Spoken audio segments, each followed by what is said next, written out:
Madam Secretary, I took note of my colleague Mr. Torres's comments about NYCHA receiving roughly 80% of the rent reimbursements. And you said if that was applied to a private landlord, quote, would not be happy. But that's exactly what happens with New York City's arbitrary rent control laws every day. Do you support New York City's rent control laws? I have no idea what they are other than the fact that they try to keep housing moderate. It's not something that we deal with at HUD. Do you support rent control in general? Depends on how it's done. I mean, in general, yes. Okay. Depending on, but every tub sits on its own bottom. I can't say I agree with it across the country.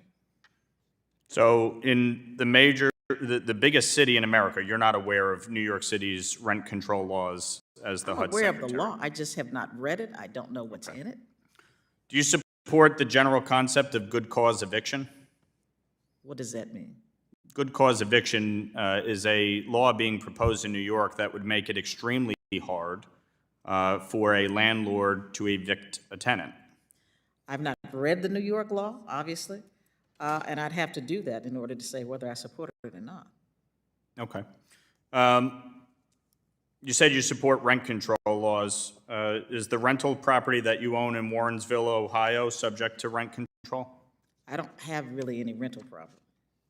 You don't? Your financial disclosure form specifies that you have a rental My mother property. lives in it and my niece lives in it. I guess I don't consider it rental property. Okay. I mean, you label it a rental property. It is. So, yeah. okay. Technically, it is.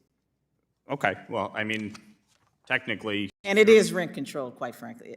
It is. Rent controlled by law or by you? By me. Okay. Fair enough.